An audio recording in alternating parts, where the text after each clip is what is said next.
Hello everyone. Hi, I'm Purvi. Welcome to our personal tutor channel.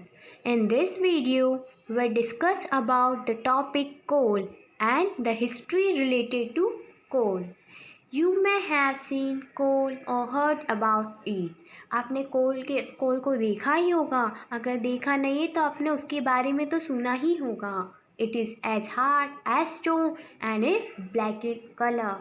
ये बहुत hard होता है. जैसा कि हमारे पत्थर जितना हार्ड होता है ना, उतना ही हार्ड कोल होता है और इसका कलर ब्लैक होता है. As shown in the figure 55.1, coal is one of the fuel used to cook food. कोल एक ऐसा फ्यूल है जो कि खाना बनाने के काम आता है. Earlier, it was used in railway engine to produce the steam to run the engine.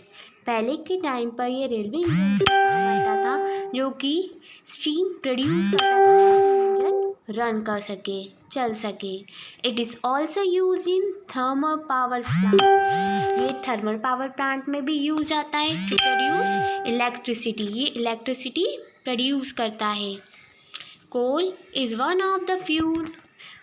Coal is also use as fuel in various industry. Coal एक ऐसा फ्यूल है जो अलग अलग इंडस्ट्रीज़ में भी काम आता है. Now what's the story of coal. अब स्टोरी क्या है कोल की.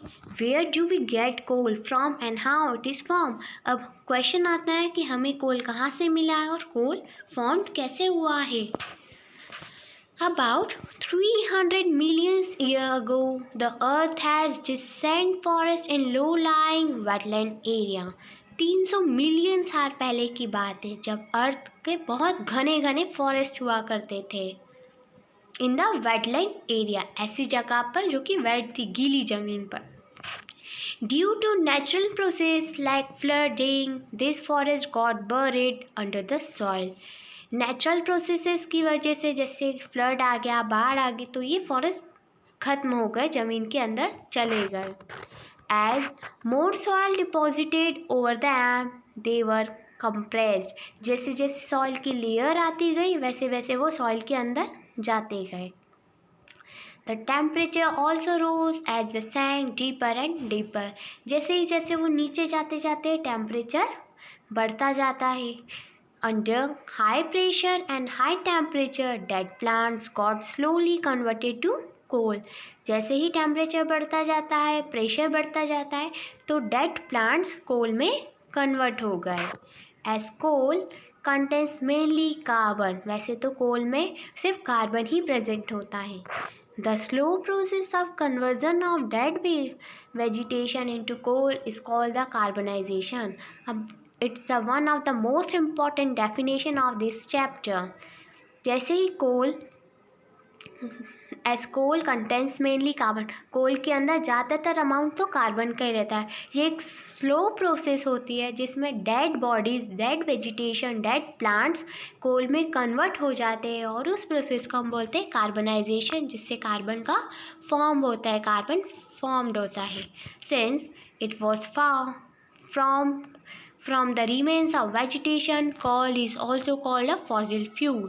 वैसे तो ये बहुत वेजिटेशन से बना है, इसी वजह से कोल को हम एज अ फॉसिल फ्यूल भी बोल सकते हैं. A coal mine is shown in figure 5.2. 5.2 में हमको एक कोल माइन बता रखी है. This is the coal mine. When heated in air, coal burns and produce mainly carbon dioxide gas. जब कोल को हम एयर के प्रेजेंस में हीट करेंगे, बहुत हाई टेम्परेचर पर हम हीट करेंगे, तो मेनली इसमें से कार्बन डाइऑक्साइड गैस रिलीज होती है.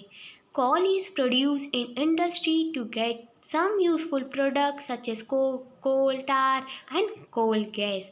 कोल इंडस्ट्रीज़ में प्रोसेस होता है, इंडस्ट्रीज़ में बनाया जाता है और इससे कुछ यूज़फुल प्रोडक्ट्स भी बनाए जाते हैं, जैसे कि कोक हुआ, कोल तार हुआ, कोल गैस हुई. ऐसे बहुत सारे ऐसे प्रोडक्ट्स हैं जो कि हमको कोल से मिलते हैं और कोल को हम फॉसिल फ्यूल तो बोलते ही है. अब आपको समझ में आया कोल कैसे बना है, कोल की हिस्ट्री क्या थी. If you have any doubt related to any chapter or any topic of any subject, please comment in comment box. Thank you.